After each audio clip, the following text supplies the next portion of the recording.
Good morning, good afternoon, good evening. Hope you guys are doing well. Hope everyone's having a good day so far. Today, we are going to be getting into a very fun video.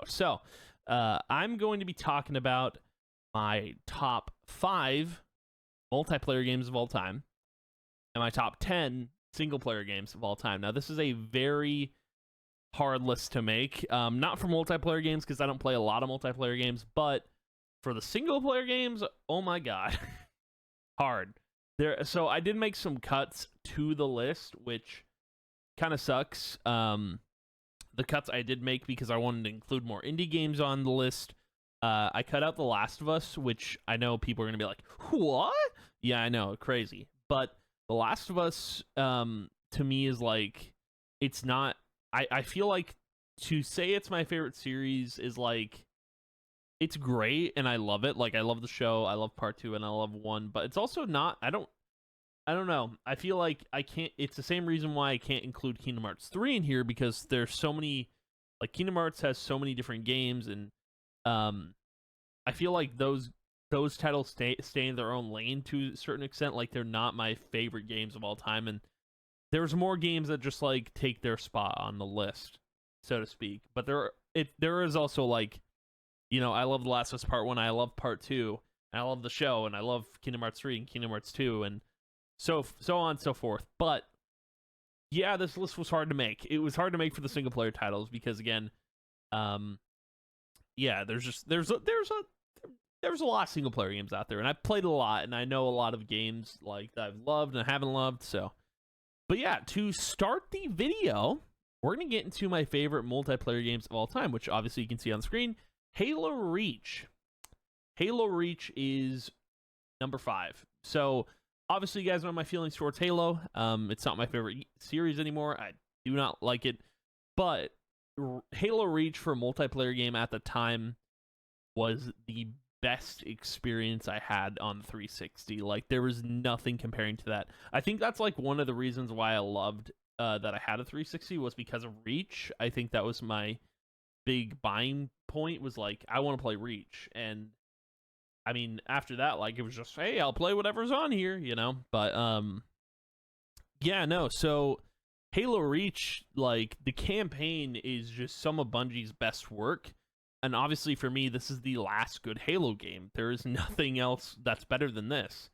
But like, the campaign was great. I remember playing it on Legendary. I remember playing this game so much, playing Firefight to find, like, the farm XP. And then the multiplayer itself, like, is probably the best multiplayer in any video game in terms of first-person shooters, just because of Big Team Battle. Because Big Team Battle, when Bungie ran Halo Reach, was 32v32. Chaos literally everywhere, dude.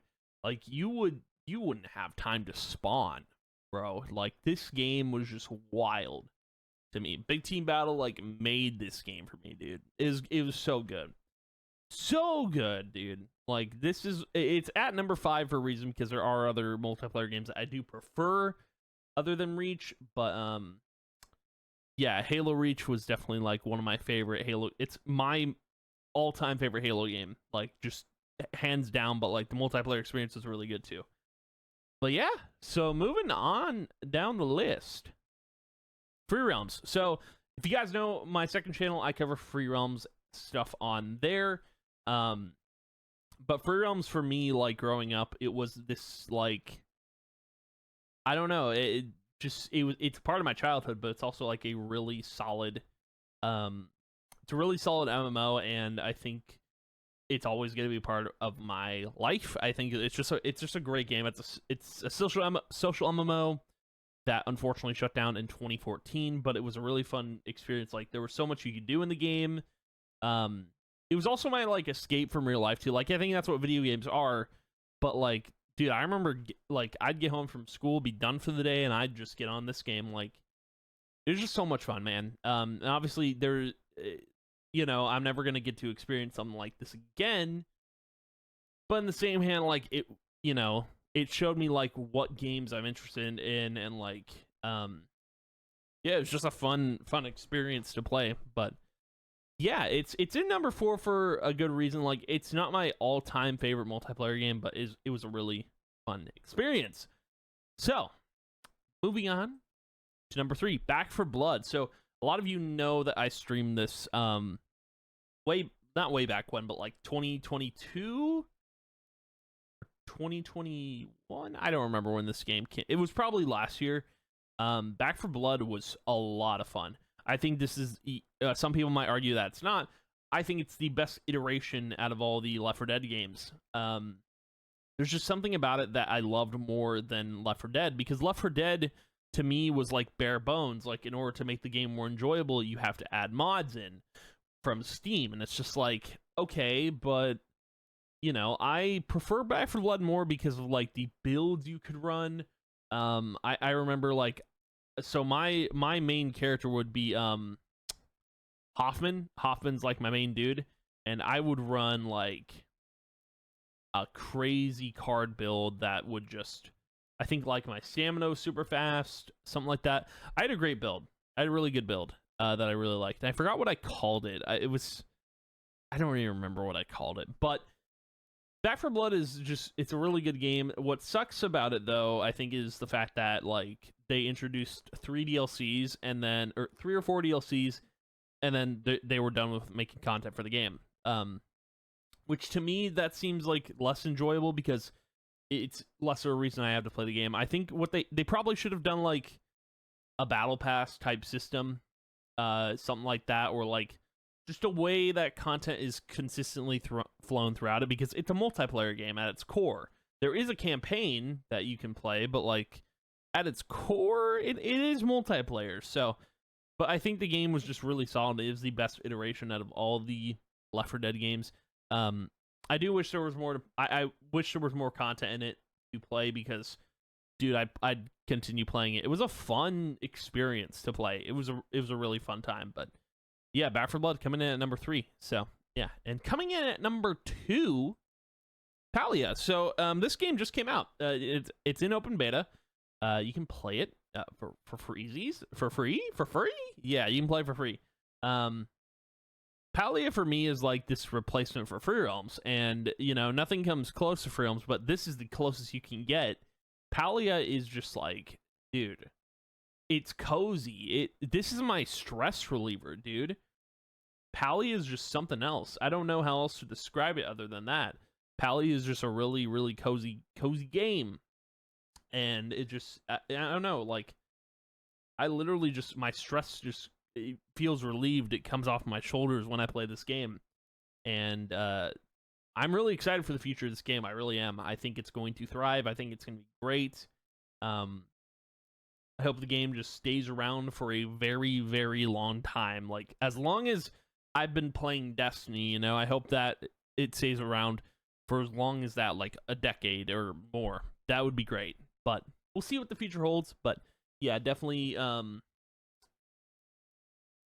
really good game. Just, oh my god, my hair, dude.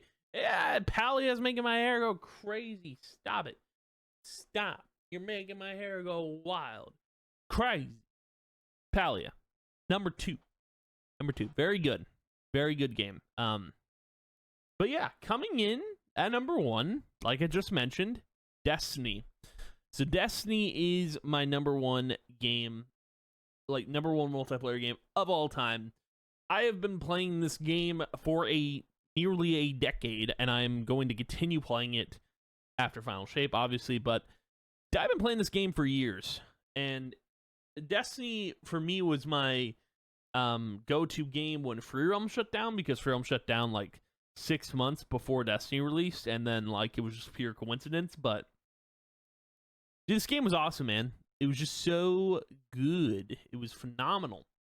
A great time, and I love this game so much, and I still do, despite, like, you know, there not being like a lot to do in the game, and I don't know if that's going to change. I do wish it would, because I feel like I had more to do in Destiny 1 than I do Destiny 2,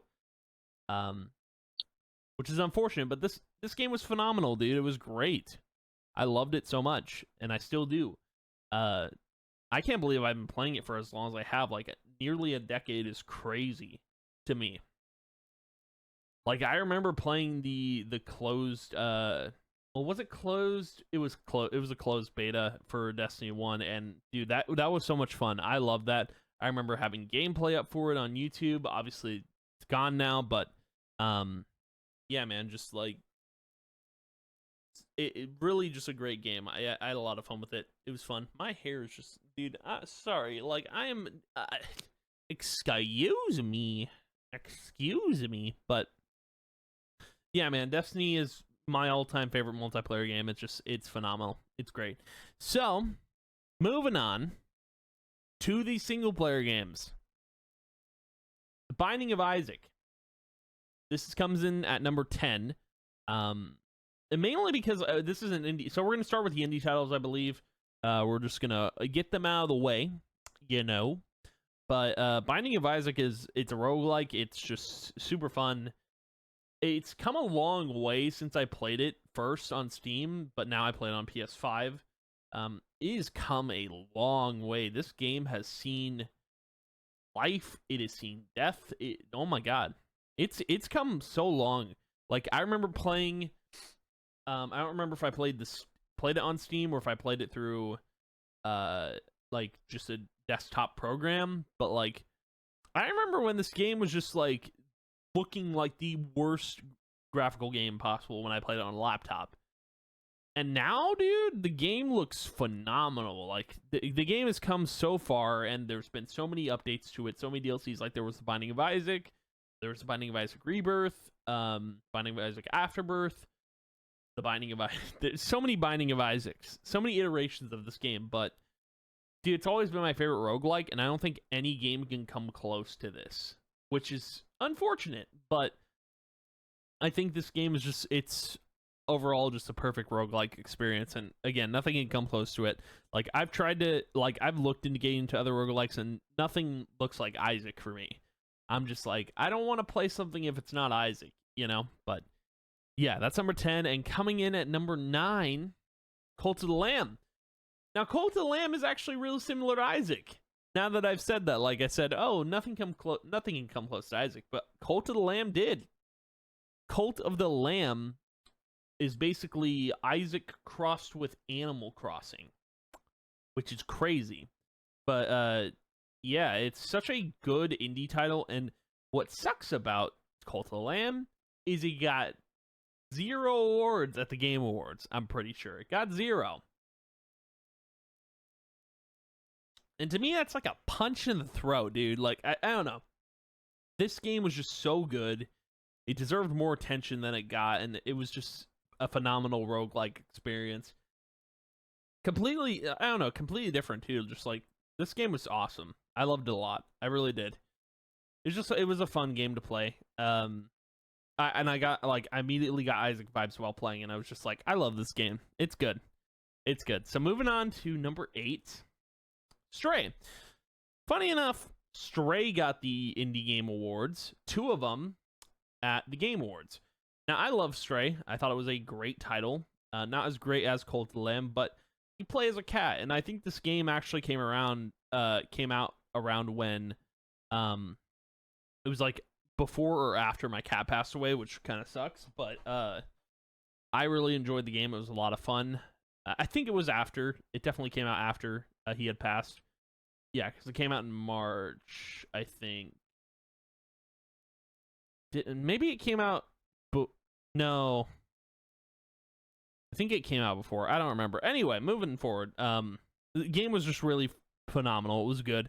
You play as a cat. That's all you're doing. Simple things, you know. You're living a simple life as a simple cat. You go meow and you're good, dude. That's the game. That's it. There's nothing else to it other than that. You're a cat. Go meow. But it was still a phenomenal game. Like, I think one of the most ambitious indie games out there to be able to play as a cat. I think that's kind of wild to me, but still, I really, really enjoyed it. So that is Stray. Pretty good indie title. Coming in at number 6, Kena, Bridge of Spirits. So I actually don't remember, I don't remember the game all too well, although I do remember, it being super cute, the combat being super fun, and, dude, it was basically watching like an indie film. Like it was so good to watch. I loved watching it. Just the game, the cutscenes were phenomenal. And the fact that it's an indie title, not AAA, is mind blowing to me, dude. This looks like it looked like a AAA game when I played it. Just kind of blew my mind. I don't know. I expected like I don't know. I felt like I was playing a AAA game, but I knew I wasn't. It was an indie title, which is crazy. And I hope there's more like this in the future, but we'll see what happens. There might be another Kena game. Who knows? They might do another game, which I would love. I really hope that happens. But that's that. Coming in at number 5, Life is Strange True Colors. So you guys know my thoughts with Life is Strange already. You've probably seen the video on it, but Life is Strange True Colors is the best Life is Strange game ever. There is nothing comparing this title. If this is the last Life is Strange game, perfectly fine with that. There does not need to be another one if this was the last Life is Strange game. I'm perfectly fine with it being the last one, but I love this game so much. I loved its story. I loved its vibe. I loved the music that came from it. Dude, Angus and Julia Stone released an album called Life is Strange for this game. Novo Amor dropped a single for this game. Like, and then I think did an instrumental for it, and then he also had someone remix it. Game was great. It was phenomenal. Like, Deck 9 made this game. I bought a Deck 9 hoodie because of this game on Redbubble. And, dude, nothing can come close to what this game was. It was just so good, and it was the best Life is Strange experience I've had. I don't know how else to describe it other than that. I love the vibe of it.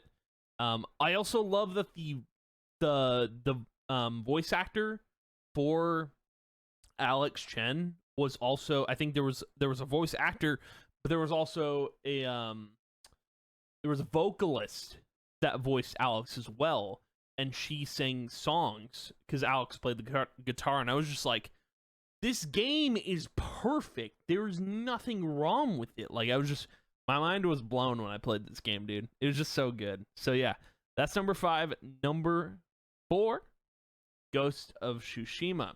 Don't do that. Ghost of Tsushima was developed by the same people who did Infamous Second Son, which I never played the old Infamous titles. I wish I kind of had, but I played Second Son. I really enjoyed it. And Ghost of Tsushima was a breath of fresh air for an open world game. Like, dude, this game was phenomenal. I loved it so much. I love the story. I love the open world environment. It was just a beautiful, pretty game. I hope there probably will be more Ghost of Tsushima stuff. I know that they did multiplayer for this game, which the multiplayer was like wild to me. The multiplayer was crazy. Like, there was a PvP sort of mode. There was a raid in this multiplayer mode, like a raid like Destiny. And I was just like, this is the most ambitious game out there. Like, what Ghost of Tsushima did was like phenomenal. Like, there was so much they did with the multiplayer. They had 3 different modes, the raid, and then 2 other modes. But dude, they need to like make that a fully fledged like mode. Like, well, I don't know if they'd ever do it again. I think they're probably going to bring it to whatever they do next. But oh, this game was so good. It was phenomenal. And then they did a DLC for it, and they brought it to PS5, and I was just like, bruh, this game is so good. Like, it's phenomenal. I hope there's going to be more stories with Jin. We'll see what happens. I don't know what they're going to do. I hope they do more. This game was just too good not to do more on, but yeah, so that's Ghost of Tsushima. I loved it. It's a great game. But moving on to number 3? Number 3, I think. Yes. Marvel's Spider-Man Miles Morales. This probably is number 4, actually. I don't remember. I don't know what number we're on. Anyway, Marvel Spider-Man Miles Morales. I think, like, in terms of my favorite Spider-Man, Peter Parker has been getting old for me for, like, a while, and I was like, we need a new Spider-Man to, like, you know, to represent Spider-Man. And Miles was definitely like the best pick for the next Spider-Man. I think like I have a video talking about what I think who the next Spider-Man should be, and it is Miles for me. I don't know, man. I feel like Miles is just the perfect Spider-Man, and I loved the first Spider-Man game that Insomniac put out. Like, it was great. It was phenomenal. It was probably my favorite like game of all time for like for an open world title. Although, like, again, I had to put 1, 2 in here, and I was just like, I liked Miles Morales more because it was short and sweet, but like, it was just so good. Like, it was phenomenal. Just the gameplay of Miles I preferred more than the original Spider-Man. It was so good. I don't know if Spider-Man 2 is going to take my it just in advance. If I play Spider-Man 2 and I enjoy it more than the original Miles Morales, I'm just gonna be like, okay, there you go. You now know like where my picks stand. But yeah, so yeah, just a phenomenal title. Phenomenal title. I loved it. It was great. I love Spider-Man in general, so Miles Morales is definitely like favorite of all time. So yeah, we'll say coming in at number 3. Hogwarts Legacy. So I know this game gets a lot of crap because of the, who owns Harry Potter, but like I'm just gonna say this, like, I loved this game so much, and like, just because I played the game does not mean I associate with the person who owns the IP, okay? Just saying. But I love this title so much. Hogwarts Legacy was phenomenal. The game was perfect at launch. I had 0 issues. I think like my own personal issues was like I had like my PS5 needed to be cleaned out, but other than that, this game was great. Just 0 issues. The game was phenomenal. It was fun. I loved experiencing this game. I love that I got to play a Harry Potter game for the first time because I never played like the PS2 ones. But yeah, this game was just awesome, and the story was interesting the entire way through. I was always captivated, and yeah, it was a good game, man. It wasn't like entirely open world, but it was really good. They did a great job with this game. It's phenomenal. Coming in at number 2, Horizon Forbidden West. So obviously there's Horizon Zero Dawn, which like, obviously I'm going to put Forbidden West above that, and I mean, I don't know if the next Horizon game is going to take that spot. It might. Who knows? There's no way to tell. But the thing I love about Horizon the most, there's a lot I love about it, but the 2 main things I love about it is, or I guess the 3, the story. The story is really, really good. Like, my jaw is dropped with the Forbidden West story, like, more than Zero Dawn, because Zero Dawn was new. Just Forbidden West, I was just like, excuse me? Like, there were just so many twists and turns that I just loved about the game. But the other 2 things were the side quests. They made the side quests feel like the actual main story, which to me is just like bonkers. Like, the side quests could feel like the main story. And I guess we're going to include another thing that I loved about the game was the fact that the actual characters, you could tell they were speaking and not just like their mouth wasn't moving. Like, games, they've come a long way, but like, I do feel like Horizon Forbidden West is the best iteration of like NPCs talking properly, like actually talking while their dialogue is going, and you can tell, and then moving around a bunch too. Like, I just love that so much. Like, they care about the NPCs in the game. What was the other thing? There was another thing. Horizon Forbidden West. Oh, am I gonna forget it? Yeah, that probably was it, actually. I'm pretty sure that was it. I think that was the other thing, but yeah, man, Horizon, it's a great series, and I cannot wait to see how it ends. I'm pretty sure it's gonna end on the 3rd game, but we'll see what happens. Yeah, the game overall, the game is just phenomenal. Side quests are great. Everything about this game is great. But yeah, moving on to my number 1 game of all time, Final Fantasy 16. This game just came out this year, and I loved it so much. This is the first time I did a review on the game. It's on the channel. Go watch it. But dude, the game is great. It was phenomenal. Like, I loved everything about it. I loved the medieval themes within the game. I loved the fact that, like, it was just the best Final Fantasy game too, like the best iteration of a Final Fantasy title. It just did so well, and there were so many things I loved about it. So many. It's my number one game just because of the themes and how well the game was, how well the story was. So much I loved about it. I'm not gonna like keep going here, but like, go watch my review if you want to get my full thoughts on the game, what I thought of it. Just there were some shocking moments that just blew my mind, that game. But yeah, that's gonna be kind of my little list here for my top 10 single player games of all time, top 5 multiplayer games of all time. I hope you guys found this, informative. Now that you know my favorite games of all time, you know what I'm into. I love video games. They're very cool.